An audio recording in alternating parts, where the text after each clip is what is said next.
Bismillahirrahmanirrahim. Assalamualaikum warahmatullahi wabarakatuh. Baik Bapak Ibu, perkenalkan nama saya Yeni Yusela dari SDN Binoyo 3 Malang. Hari ini saya akan melakukan diseminasi di Damba Angkatan 12 yang berjudul Analisis Kompetensi Soal Berbasis Kompetensi Ilmiah. Baik, saya akan melakukan share screen terlebih dahulu.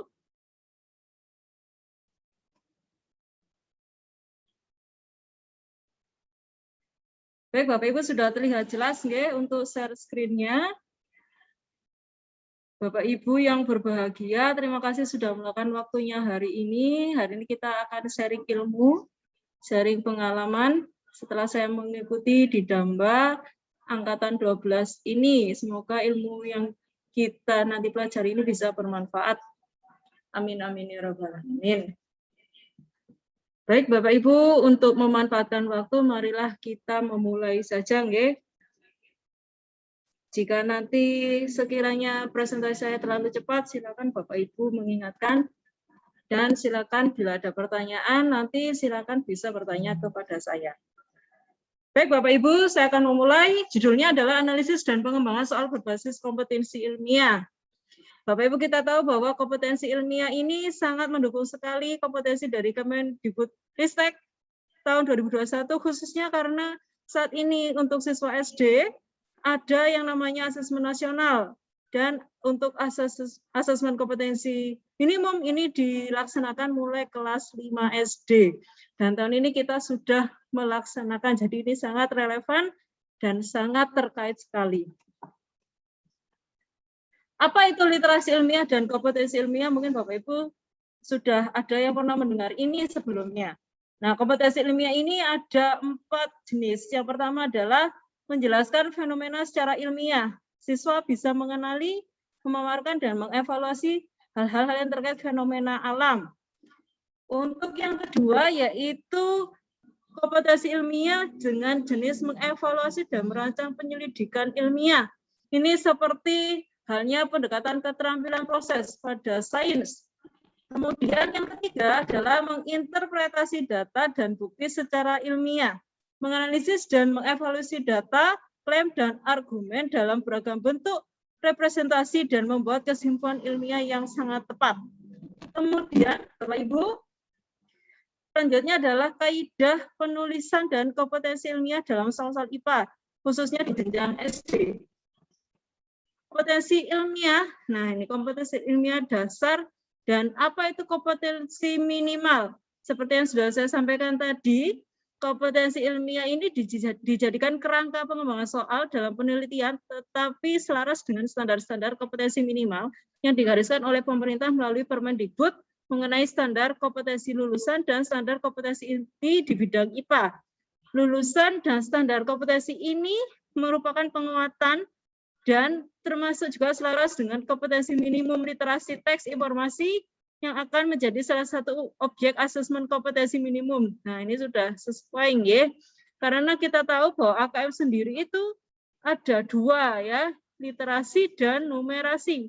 Literasi untuk di SD kelas 5 ada yang membaca teks visi, ada yang membaca teks informasi, dan kebanyakan teks informasinya itu tentang sains. Nah, kemudian standar kompetensi sekolah dasar untuk muatan IPA.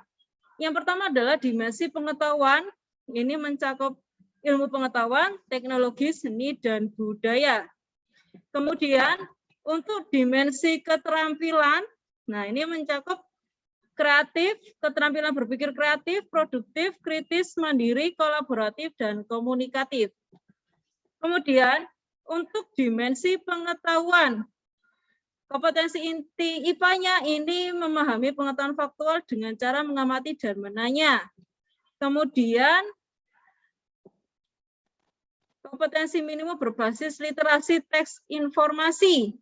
Nah, ini tahapannya ada menemukan informasi, memahami, mengevaluasi dan merefleksi, menemukan informasi, memahami, kemudian mengevaluasi dan merefleksi kembali. Nah, bagaimana dengan penulisan soal? Bapak Ibu, kita tahu ada jenis soal pilihan ganda, isian singkat, uraian terbatas, uraian.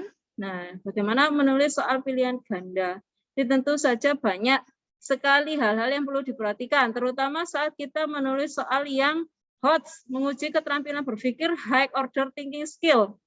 Harus ada beberapa kriteria yang diperhatikan. Untuk manfaatnya sendiri, soal pilihan ganda ini dapat lebih mudah ketika kita memberikan skor, karena objektivitasnya sangat tinggi.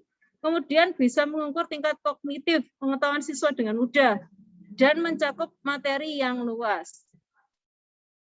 Sedangkan keterbatasannya, perlu waktu yang relatif lama untuk menyusun setiap soal, dan sulit membuat pengecoh, karena biasanya soal bersifat homogen dan berfungsi. Kemudian juga terdapat peluang untuk menebak kunci jawaban. Itu beberapa kelemahan bila soal pilihan ganda, Bapak Ibu. Nah, kita kembali lagi ke soal kompetensi ilmiah, nggih. Kemudian untuk soal-soal sains yang berorientasi pada literasi ilmiah juga harus memperhatikan konteksnya agar wawasan dan kepedulian para peserta didik menjadi lebih kaya. Soal-soal dengan konteks personal menyangkut kondisi pribadi, keluarga, dan kelompok serta rekan seusia. Soal-soal berkonteks lokal atau nasional akan membahas topik-topik atau data yang terkait pada kondisi masyarakat di suatu wilayah. Sementara konteks global menyangkut data yang mencakup beberapa negara atau membahas hal-hal yang berpengaruh pada kondisi dunia. Ini secara luas nanti akan saya terangkan pada soal. Kemudian untuk tuntutan kognitif, nah ini sesuai dengan kerangka PISA tahun 2015, kompetensi ilmiah dibagi menjadi 3 tingkatan, yaitu rendah, menengah, dan tinggi. Untuk yang rendah, memerlukan satu langkah prosedur, misalnya mengingat suatu fakta. Kemudian untuk yang menengah, menggunakan dan menetapkan pengetahuan dan konseptual untuk menjelaskan fenomena. Kemudian yang ketiga, menganalisis informasi atau data yang kompleks, serta mensintesis atau mengevaluasi bukti-bukti. Nah, seperti itu. Kemudian kompetensi ilmiah dalam soal, apa saja faktor-faktor yang menentukan penilaian pencapaian kompetensi sains, ya. Antara lain 1, jumlah dan tingkat kompleksitas unsur-unsur pengetahuan yang dituntut oleh setiap soal. Yang kedua, tingkat pengenalan dan pengetahuan awal yang mungkin dimiliki oleh peserta didik terhadap materi atau isi prosedur dan keterlibatan epistemik tiap soal. Kemudian yang ketiga, operasi kognitif yang diperlukan untuk menyelesaikan tiap soal, misalnya mengingat, menganalisis, atau mengevaluasi. Kemudian yang keempat, pengembangan yang membentuk tanggapan bergantung pada model-model atau gagasan-gagasan ilmiah abstrak, perangkat untuk mengkonstruksi dan menganalisis unit dan butir-butir soal berbasis kompetensi ilmiah. Kemudian, berdasarkan Permendikbud nomor 20 tahun 2016, apa saja dimensi kompetensi peserta didik yang terkait dengan IPA di jenjang SD? Yang pertama yaitu faktual. Faktual itu pengetahuan dasar berkenaan dengan ilmu pengetahuan dan teknologi. Kemudian yang kedua, konseptual, yaitu klasifikasi, kategori, prinsip, dan generalisasi pengetahuan dan teknologi. Yang ketiga, prosedural, pengetahuan tentang cara melakukan sesuatu atau kegiatan yang berkenaan dengan pengetahuan dan teknologi. Dan yang terakhir adalah metakognitif, pengetahuan tentang kekuatan dan kelemahan diri sendiri dan menggunakan pengetahuan teknologi. Nah, ini adalah, berikutnya adalah contoh soal berbasis kompetensi ilmiah. Kita lihat bersama-sama. Nah, ini misalkan konteksnya apa? Konteksnya global. Indikator kompetensinya menjelaskan fenomena secara ilmiah. Kemudian tuntutan kognitifnya ini tinggi. Nah, contoh soalnya, air keran di perumahan negara-negara Singapura, Jepang, Australia, Amerika, dan di benua Eropa dapat langsung diminum setelah melalui serangkaian proses 1 hingga 6 yang ditunjukkan oleh bagan. Ini ada bagannya, Bapak Ibu. Nah, seperti ini. Nah, oke, sorry.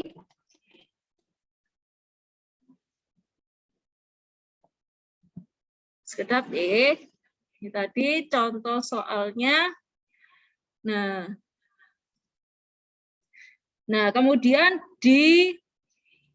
disampaikan Ini kebetulan untuk jenjang bukan SD ya, jadi pilihan jawabannya ada A sampai E. Siswa diminta untuk mengetahui gangguan pada proses manakah yang mungkin menjadi penyebabnya. Nah, ini contoh salah satu contoh soal berbasis kompetensi ilmiah. Nah, contoh soal lain. Nah, misalkan ini yang contoh soal konteks personal. Indikator kompetensinya mengevaluasi dan merancang penyelidikan secara ilmiah serta tuntutan kognitifnya ini tinggi. Nah, ini juga sama, pilihan jawabannya sampai E. Siswa diminta untuk memilih 2 dari 5 rancangan berikut yang harusnya dibandingkan oleh sang koki dalam percobaan.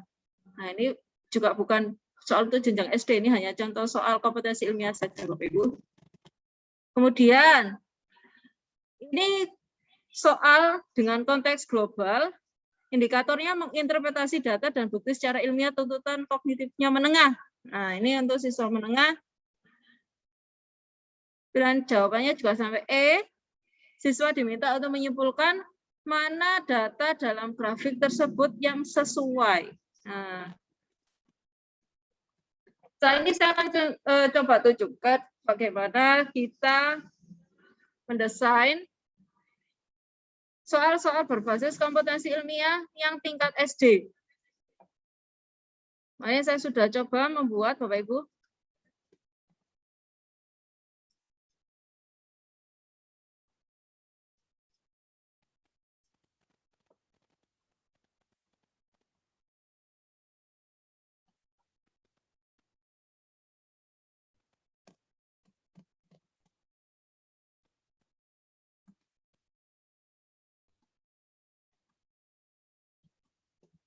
Baik, saya akan share screen.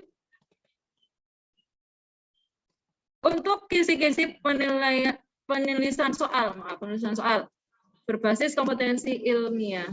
Nah, seperti ini contohnya. Ini kelas 5. Saya akan tunjukkan ke contoh yang materinya tentang ekosistem. Nah, ini misalkan untuk kompetensi dasarnya membuat karya tentang konsep jaring-jaring makanan dalam suatu ekosistem. Untuk KI 4-nya, sedangkan untuk KI 3-nya menganalisis hubungan antar komponen ekosistem dan jaring-jaring makanan di lingkungan sekitar. Ini kelas 5, materinya ekosistem, konteksnya lokal nasional. Indikatornya adalah menginterpretasi data dan bukti secara ilmiah, menganalisis dan mengevaluasi data, klaim, dan argumen dalam beragam bentuk representasi, dan membuat kesimpulan ilmiah yang tepat. Bentuk keterampilan ilmiah, menganalisis dan menginterpretasi data, dan memberikan kesimpulan yang tepat. Untuk tuntutan kognitifnya ini dasar, karena ini masih jenjang dasar. Kemudian untuk pertanyaannya, ini contoh soalnya. Ada sebuah jaring-jaring makanan ya, karena ini lebih dari satu rantai makanan. Nah, jaring-jaring A dan B, apabila populasi belalang di jaring makanan yang A dan B habis, pada suatu waktu, mana pernyataan yang tepat terkait kondisi yang akan terjadi pada populasi katak di kedua jaring makanan tersebut. Jadi siswa diminta untuk menganalisis bagaimana yang akan terjadi apabila populasi belalang ini habis. Apa yang terjadi pada populasi katak? Pilihan jawabannya yang A, populasi katak dalam jejaring makanan dengan keanekaragaman hayati yang lebih tinggi akan lebih mampu bertahan. B, populasi katak dalam jejaring makanan A lebih cepat habis daripada populasi katak dalam B. C, populasi katak dalam jejaring makanan A memiliki satu alternatif jenis mangsa dan beberapa jenis pemangsa. Yang D, populasi katak dalam jejaring makanan B memiliki beberapa alternatif jenis mangsa dan satu jenis pemangsa. Dari sini kita tahu jawabannya ini mengacu pada AKM ya, jawaban-jawaban yang membutuhkan tingkat berpikir tinggi pada siswa. Jawabannya mirip-mirip dan jawaban yang paling tepat tentu saja yang jawaban dicetak tebal ini. Jawabannya yang A. Populasi katak dalam jejaring makanan dengan keanekaragaman hayati yang lebih tinggi akan lebih mampu bertahan. Nah, seperti itu Bapak Ibu, salah satu contoh soal kompetensi ilmiah yang ada di SD. Nah, saya akan kembali lagi ke slide.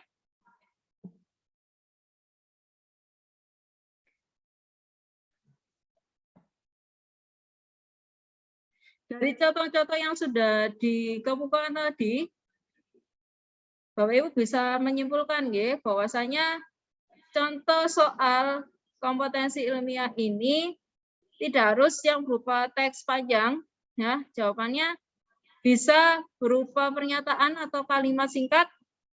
Kemudian untuk soal-soalnya tidak harus selalu didahului narasi, bisa juga dengan gambar, nah seperti ini, atau skema atau bahkan bisa juga tabel atau grafik. Nah, itu untuk pembuka atau pendahuluan pada soal. Kemudian untuk jenjang tingkat SD seperti kita tahu ya. Nah, harus mengacu pada kompetensi peserta didik keempat ini, yaitu faktual, konseptual, prosedural, dan metakognitif. Seperti itu Bapak Ibu. Apakah ada pertanyaan sampai di sini? Baik Bapak Ibu, jika nanti ada pertanyaan, mungkin Bapak Ibu bisa sharing dengan saya, bisa melalui Jabri maupun mungkin Bapak Ibu datang ke sekolah, monggo. Kemudian untuk sesi atau daftar hadir silakan mengisi, akan saya bagikan lewat WhatsApp, dan silakan diisi nama dan Bapak Ibu sekalian untuk diseminasi hari ini. Demikian yang dapat saya sampaikan, kurang lebihnya saya mohon maaf jika banyak kekurangan, kekhilafan, dan terima kasih sekali untuk waktunya Bapak Ibu. Selamat berakhir pekan, semoga tahun depan kita bisa menjadi pribadi yang lebih baik. Semoga apa yang saya sampaikan hari ini bisa bermanfaat. Kita akhiri dengan bacaan istighfar 3 kali dan doa kafaratul majelis. Astagfirullahaladzim, astagfirullahaladzim, astagfirullahaladzim. Subhanakallahumma wa bihamdik, asyhadu an la ilaha illa ant, astaghfiruka wa atubu ilaik. Terima kasih banyak Bapak Ibu. Saya akhiri. Wassalamualaikum warahmatullahi wabarakatuh. Baik Bapak Ibu, silakan boleh live group. Terima kasih banyak.